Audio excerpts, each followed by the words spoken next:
That's wrong. Oh, can you edit that part out? This goes on the internet. Not the part where I injected it. Should we stop it and like rewind it, just make sure it is recording something? Or no? I think it's good.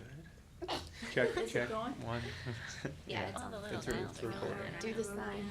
Huh? Okay, now we're gonna start, Speed. Laura's gonna What back was up your and give her question Yeah, again. it was a very interesting question. Okay.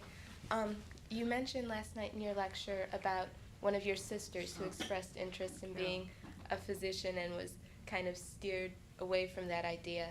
When my mom was looking for a career, she was given the options of nun, nurse, teacher, and secretary. And she felt very lucky that she had a passion for education and that's what she wanted to do. So I was wondering if you had similar feelings and maybe your feelings on the possibilities open to women today when they look Well, for a I career. start with the possibilities open to women today. I have a niece who's an engineer, right, and works for a big construction company, and actually sometimes honchos the whole job. And I have a daughter who's a lawyer, which, you know, the funny thing is, when you think about women who get higher degrees and do things like law or medicine or whatever, at the end of the first wave of the women's movement, a lot of women were doing that. And so it was just this interim. You know, if we knew our history, it was just the interim between getting the vote, right, and the second wave of the women's movement, that women started to feel they were restricted to nursing, teaching. And I don't believe in conspiracies, but it just happened. Let's just put it that way, it happened. Yeah, I felt very, and my sister and I still talk about it a lot. My younger sister is the one who became a nurse, and she was totally capable, as much as my father or my grandfather was, of becoming a physician. And it was more than just saying, it was he didn't say, I'm not paying for your college if you go to med school. It wasn't like that, but it was when your parents tell you something that, you'll be unhappy, you won't be able to be a superwoman. I mean, I know that they did it for the best of reasons. They could not envision a woman being a physician on call 12 hours a day and also being a wife and a mother, right? Myself, I think I mentioned in the speech, I didn't, because I chose art, and like you were talking about, that seemed to be appropriate for a woman. I mean, at least she can, paint on Sundays at home, right? That there was never any, in fact, the only time I got real resistance is when my husband and I got married, and my father said, you're an artist and he's a philosopher, how in heaven's name are you going to support yourselves? But we didn't let that stop us, and somehow we survived it all. So sometimes you can do the impossible. So your mother became a teacher? Yes, she did. She's been teaching for over 30 years. She's teaching 3rd grade right now. Okay. And she is a wonderful teacher. She's my mentor and my inspiration. That's great. That's great. So you actually feel you're following in her footsteps. Did I you would- get any advice from your parents about your career? Yes, I did. From my father, I heard you're going to be a teacher, and then, you're going to be an art teacher on top of it. How are you going to support yourself? That's what I heard from my father, but he is very supportive aside from that. Mm-hmm. And my mother is thrilled that I would like to be a teacher, but in all of my college education, she's asked me repeatedly, are you sure you want to do this? Are you sure you want to do this? And she says, because if I don't have the passion for it, then I don't belong in education, because that's how education gets to a state that it can sometimes be in. And I feel lucky when I am in a classroom that I want to be there, so I'm looking forward to being back in one. That's great. That's wonderful to know what it is you want to do. I think a lot of people choose majors who have no idea what they want to do, but it's time to choose. You just choose, so you're very fortunate if it's something you care about, you know. My question is kind of related. I was interested because I kind of familiarized with what you were talking about last night when you said that when you decided to go back and finish your degree, but you changed it to art education instead of finishing with the studio art. And you mentioned how before you'd always thought of art education as sort of like a sellout. I was wondering how in your mind you sort of came to peace with that idea, that notion, because I feel like that's still something that is alive and well, even in our building, like Right. the difference between Oh, being sure, a the studio art status. major and an art education major. Well, one of the reasons is that it suddenly,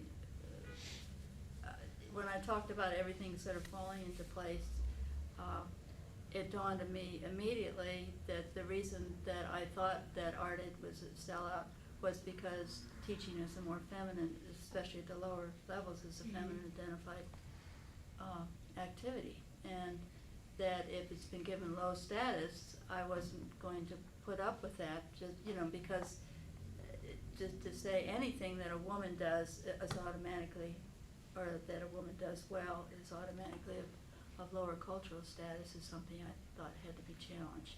But on a more practical level, I have found that I couldn't sustain my artistic aspirations on my own in a home setting. And a lot of women can, but I couldn't. I mean, I was too distracted with children and with whatever was going on. And I never did have enough, we always said we're one bedroom short from what you might need to have anything that was like a studio. So to me, it was very, I think I mentioned, it's very important that I get out in the public world and get a paycheck, because all the things that women did, and I think it's work as much as it's, you know, just work of equal value to what men did. Many of those things that you don't get paid for. And art, the way I was practicing it, was just one more of those things, right? So it was important for me to get some sort of validation that that I could hold down a job, that I could get it. In fact, the first paycheck I got, I didn't come home, I went to the bank, and I guess maybe a lot of people do this, but I asked them, when I cashed it, I said I want it all at once. And I just came home and just sort of, this is ridiculous, but I did, just sort of floated them all over the house. You know, just, for you, for you, for you. So, 20 of we- them? I think it was like 35. 35. Right. So there were two reasons I went in. Plus, I love children, and I, you know, had my own. I felt I had some experience. I will say that one regret I have, because I have this collapse kind of career, that I did not spend more time actually teaching in the public schools. Right? I mean, mine was, and it just happened that way. I planned to do that. But then somebody got tired of teaching art ed at UK, threw their briefcase up against the wall and walked out in the middle of the semester, and I had been a reliable graduate student, and I just had got my master's, so they asked me to come and teach those classes. And one thing led to another, and I ended up almost stepping from getting my degree into college teaching with, so that I know that I lacked the classroom experience, except vicariously I've been a student. And hi. Might be our time. Should I Shall we? join you, or should I Sure. stay out? Yeah. You're welcome. This is my husband, Clint Collins. Hi. And I, Carry is on, it sorry. going on? It's okay. It's probably out of time. Maybe it's time for us to wrap it up, huh? Sure. You have a lot of good questions. I don't want to wrap it up. Mhm. Let's see. Do you have any final thoughts for them? Just, you know, I think you have a very exciting program here. I mean, to have the turnout of students that came to the lecture last night and so forth, just shows a lot of vitality. And again, I would encourage you, if you can, do you have a student organization? Yes. Yeah, does, They have a student chapter of NAEA. okay. And what do you do with that? Do you actually meet or have bake sales? They're having an They're art art auction. auction. An art auction, Um, okay. Mhm.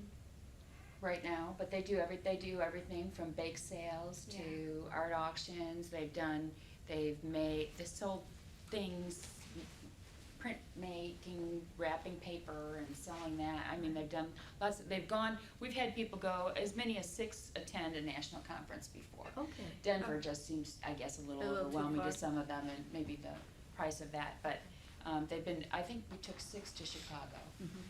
And, as we look at, now with NAEA letting us know ahead of time, where we're Where gonna they're be gonna be. next, that'll be a great help to our student organization, because it might take sometimes it might take more than a semester to save up for something like that, to fundraise and things. They do have very heavy schedules, and so it is hard. If we don't catch people right away at the beginning of the semester and get them involved, other things take up their time.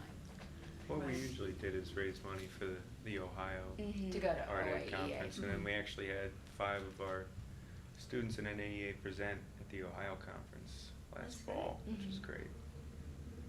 Like, So- did you present the research you've done at these No, conferences? I haven't. That'd be fun.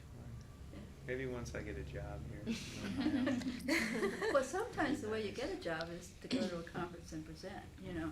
Mhm. They look for people at the conferences when they're looking for someone to hire.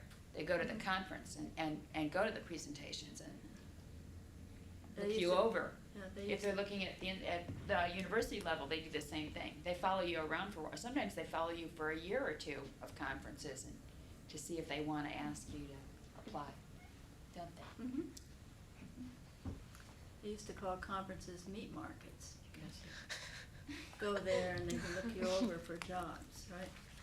The NAA used to have a big office where you could go and sign up saying you were looking for a job, and the places that were looking to recruit, and I think they've dropped that in recent years.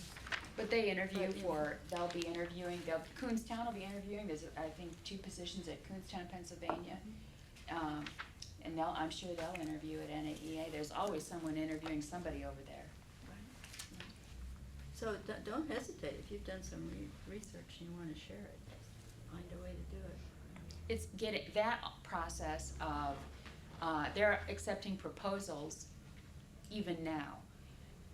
Everything has gotten earlier, which is really wonderful. Don't they have something at NAE called roundtables, Yes, where, like, a group of you, you'd all be sitting at the same table and you just have very short presentations Presentations, of like 10 whatever minutes. research you're doing. and And people ask questions. people wander around and sit down at your table, and it's kind of a neat thing, and it's basically for students or Mm-hmm. young professionals. Okay, well, I've really enjoyed visiting with you all. And we wanna thank you very much for being here. I know that they got a lot out of